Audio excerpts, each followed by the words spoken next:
Welcome to the Refurbishment Mastery podcast with me, Martin Rapley. If you're a property investor who is worried about paying too much for your next property, concerned that you don't know how to manage a refurb, or scared that you will be ripped off by a builder, then this is for you. In this podcast, I share over 30 years of experience of managing refurbishments and conversions to help you make more profit, save your time, and ultimately enjoy the process. On with the podcast.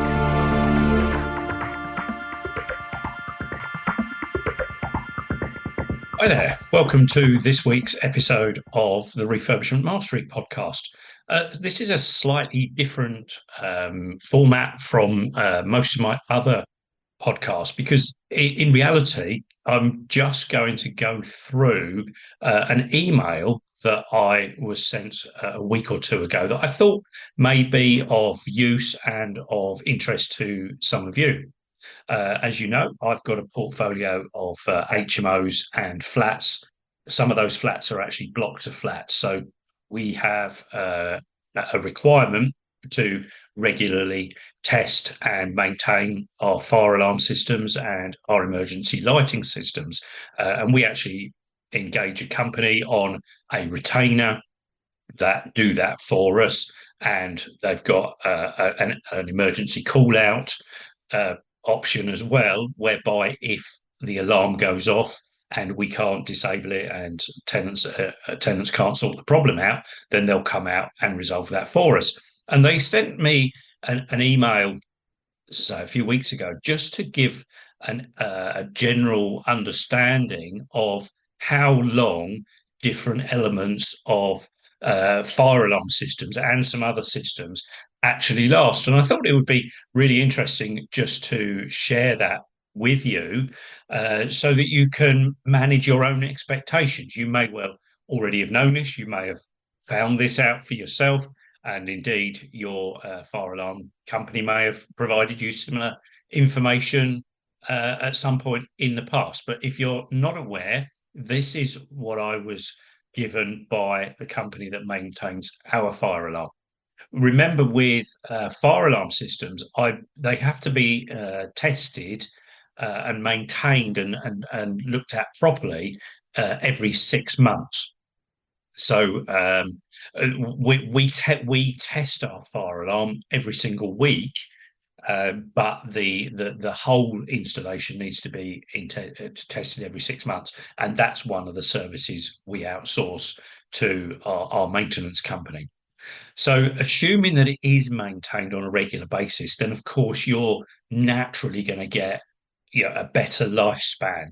And these lifespans that I'm going to share with you are based on regular maintenance being carried out by personnel that know what they're doing. So if we've got a wired-in fire alarm system, they believe that the cabling side of that would last 30 years. And I wouldn't disagree with that. That's effectively what we would say with mains power and lighting, that they'll do 30 years. We'll often get more than that out of it. And obviously, they're being a little bit cautious here. So the cables will last 30 years. Once they're in, probably not something you need to worry too much about again in the future. The control panels, those boxes that are often by the front doors, they're going to last 5 to 10 years. And I think whilst they're less likely to break, I think the challenge there is that anything that's 10 years old is probably a little bit cumbersome to operate, nowhere near as clear and tidy, neat and tidy as the more modern control panels. But you should get 5 to 10 years from a control panel. Those control panels have got battery backup in them. So effectively, if the power in your property goes down, the panel still operates and obviously will fire up the alarm as necessary in the case of a fire. Those batteries are generally rechargeable. They're replenished from the power that goes to the box, and they should last 4 years. And in reality, if they're going to fail, there's normally some kind of warning light or maybe even a little buzzer. But I would think that if you're getting that maintained on a regular basis, the fire alarm companies should test those and will change them before they actually fail. Particularly if if you're using the same company that installed the alarm in the first place, they'll have records as to when they installed it, therefore when these battery backups might fail. And they'll obviously, I would think they'll probably replace them after maybe 3.5 years to ensure that they're not failing or setting off warning lights, which can be distressing for your tenants, of course. The manual call points are those red boxes that where you have to carry out your testing on a regular basis. They say those will last 5 to 10 years. They also say that they can wear sooner with frequent weekly testing. And I have to say that that's our experience. A property that we finished refurbishing in 2020, we've had a number of those call points fail. I think the older call points are more temperamental than the more modern ones. I've said for a long time that the method of testing fire alarms is very archaic and prone to failure. And I have to say, I've tested a number of fire alarms in my time and accidentally set them off or accidentally broken the call points because it's not a particularly robust method of testing.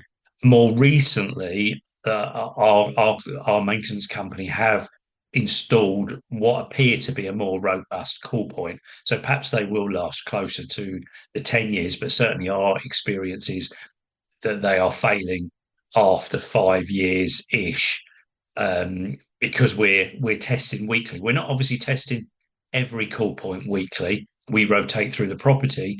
So depending on how many call points you've got in a property, but you may only have one on each floor, so there may only be two, maybe three of them. So of course they are being tested, 20 times a year or so in some cases. The smoke detectors, the heat detectors, so those little white boxes that are up on your ceilings, they're going to last 5 to 10 years. This is assuming that they're hardwired in and therefore have got mains power to them.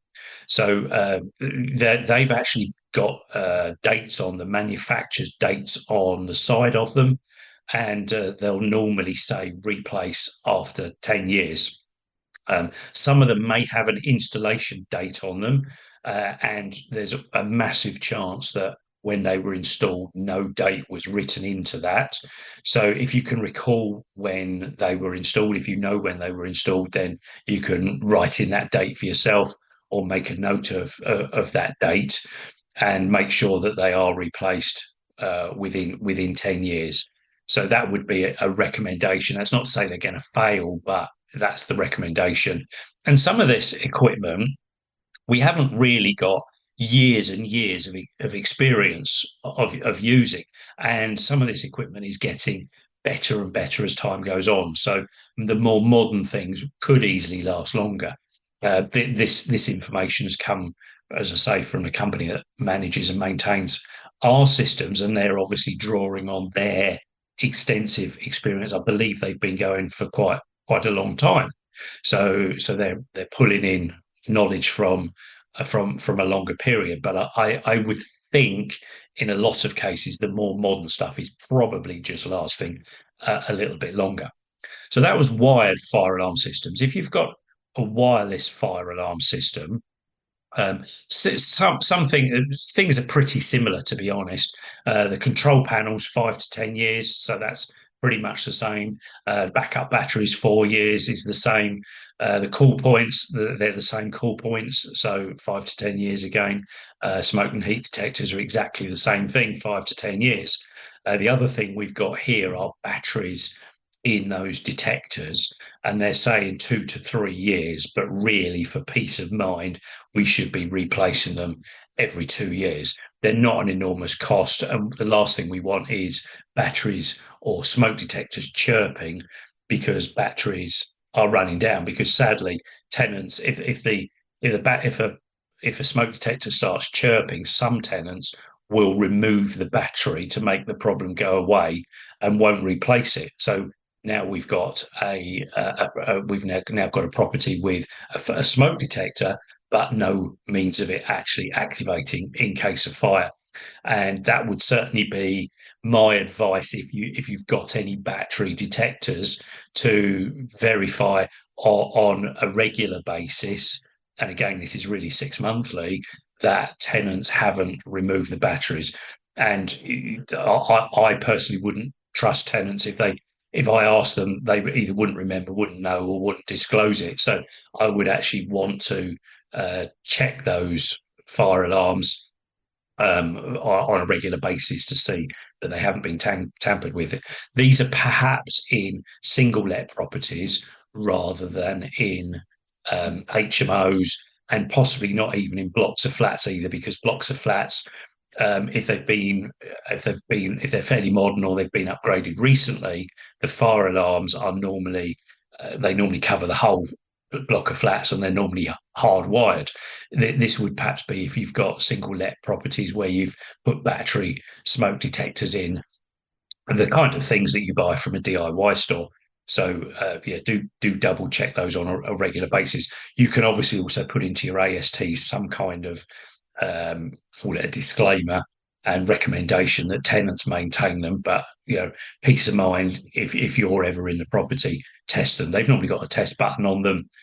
Some people carry a stick around to do that. A screwdriver is probably enough in most cases to be able to reach and give it a prod. Some of them do work on a little light beam, and you might be able to do that with your torch to test those. So allow 2 to 3 years for the batteries in those smoke and heat detectors.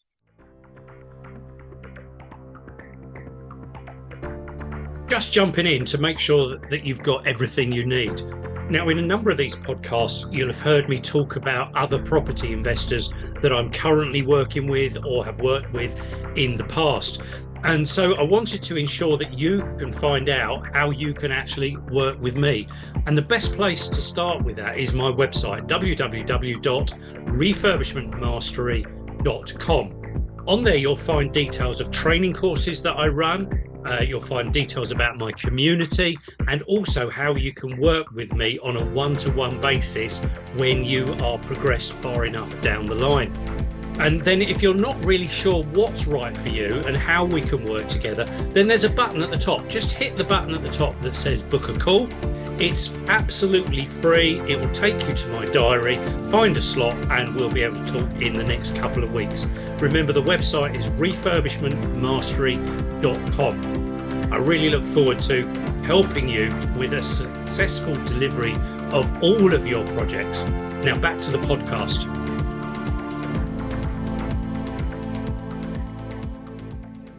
Then when it comes to emergency lighting, so these are the lights normally on staircases and on exit routes, so hallways, landings, and you won't have one on not every light will necessarily be an emergency light. The more modern ones, we can have two kinds of emergency lighting. Historically, we would have a normal lighting system that worked through light switches or movement sensors, and then we would have a secondary lighting system, which was the emergency lights. And they were often fairly bulky, fairly unpleasant things to look at, really. They look like they'd come out of, or some of them look like they've come out of a public car park or something like that. More recently, what we've actually had are integrated lighting units, where the lights are more aesthetically pleasing, and we can buy them either as a normal light or as an emergency light, and they'll look identical. The only difference you'll see is that the emergency light will have a tiny little green LED on it, and that indicates that there's actually a battery backup in that particular light. And the regulations as far as emergency lighting go are that you need to have sufficient emergency lighting on your staircase for someone to evacuate from the top of the building. If there was a power cut, the emergency lights stay on a battery for a period, probably only an hour or maybe two, but long enough to get someone out of the property from top to bottom. So normally you would strategically place them at the bottom or top of staircases. If you've got turns in your hallway or your landing to get out, put them on the corners. But it doesn't have to be every single light all the way down. So, yeah, and because they look like the same lights as the rest of the staircase, they don't look out of place any longer. And they're probably £20 more expensive than a normal light fitting, but of course you don't need that whole second circuit. So you pay a little bit more for the light fittings, but you save because you don't need to put in a second circuit. Now, those they say should last between 2 and 4 years, which was really interesting when I saw this because I know again a property I refurbished about 5 years ago, we've started to have problems with those emergency lights that we put in there 5 years ago in 2020. And actually, that I think all of the emergency ones in that particular building have now been upgrade well, not upgraded or changed. They've just been, the internal gubbins have been changed to make them work properly. One of the problems seems to be that the sensors get dirt in them, and as a result, they don't turn on. As they're not as effective at turning on, and they get themselves confused as to what they're doing, and because they failed to turn on properly with a sensor, it's almost triggering it as a fire and or the power going off, and then they're staying on permanently on the battery until the battery drains. And so we were having all sorts of issues like that. So no surprise when they messaged me and said they'll only last between 2 and 5 years. Sorry, 2 and 4 years, because here we are 5 years later, and I would think they've all failed. So we've now had them all changed. So that's fire alarm systems for you and emergency lights for you, just to give you a little bit of background. Some other information they also sent me related to intruder alarm systems. So if you've got burglar alarms in any of your properties, perhaps a little bit less likely, maybe you've got some in your own property. Similar kind of things, wiring 30 years, of course. Control panels for those, they say 10 to 15 years. The external sirens, the bells and alarms outside, 5 to 10 years. Of course, they're out in the open air, so that does depend to a certain extent on where they're located and how prone they are to the weather. If you've got some kind of Wi-Fi or communication point, they'll last about 5 years. And the reason for that is that the technology there is improving on a regular basis, and a lot of them, the components are discontinued, so you have to end up replacing the communication points because obviously mobile Wi-Fi, however we do that, is improving on a regular basis. So they could be a more frequent element to change or upgrade. The wireless alarms, exactly the same. They're saying batteries in those wireless alarms maybe last 4 years, but some of them are in alarms and keypads and things like that, probably 4 years. But the little things where there's the localized detectors, some of those will only last a year.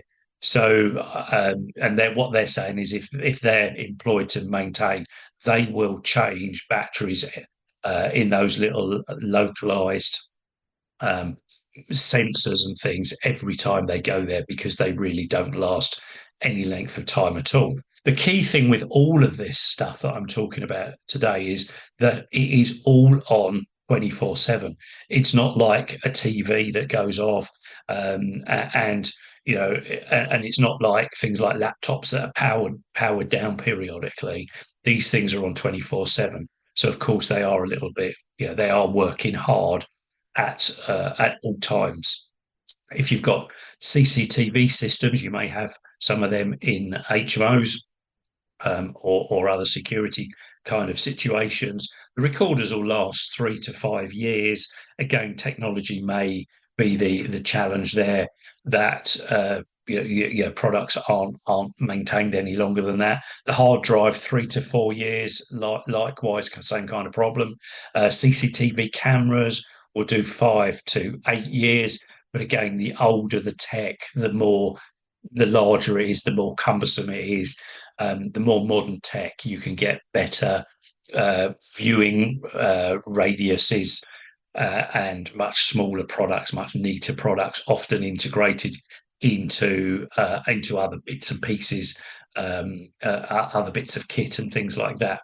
Cabling again will last 30 years. But if you've got cabling on the outside of your property for anything, alarm systems or CCTV systems, particularly if you've got a CCTV camera outside, then expect everything, the life of everything, to halve. So cabling will be tops at 15 years, and cameras could easily come down to only 2 to 6 years or something like that. And remember, if you're outside and you've got connections, junction boxes and things like that, some of them could easily fail, or you could find that you get some debris in them, or some damage to them, particularly if you've got high winds and loose cables or anything like that. So the thing here with all of this is to maintain it on a regular basis, get it maintained on a regular basis. As I say, we've got a maintenance package for all of our properties with the same company. That way, it's not something we have to worry about too much. And if we inadvertently break something, we've got someone on the end of the phone that can come round and sort it out. If we set the alarm off and can't disable it, we've got someone on the end of the phone that will talk us through the instructions and help us get it to a point where at least the bell isn't ringing continuously. We can notify our tenants, of course, and they'll come round and resolve that. So I would highly recommend maintenance contracts for anything like that, anything like this. It's so critical. But thought I would just share that information that I received from our company, because there's some interesting points in there, and certainly there was acknowledgement from my part that some of the things that I'm seeing that I installed 5+ years ago have definitely failed, and that is pretty much in line with what they're suggesting we should expect to see based on their experience, obviously, of maintaining and managing a huge number of systems. So, as I say, a slightly different context of the podcast this week, but hopefully there's some interesting points in there and some things for you to take away and think about. So all the best with your refurbishments as ever. If you've got any particular topics you'd like me to cover, then please do drop me a line. Otherwise, I'll catch up with you in another episode very, very soon. Thanks for listening to this podcast. Please do like, share and leave a comment where you can. If you need any guidance or advice with anything to do with your refurbishments or conversions, then don't hesitate to reach out. You can book a free call with me by clicking on the link at the top of my website, refurbishmentmastery.com. There's other ways you can contact me in the show notes as well. I look forward to speaking to you again soon.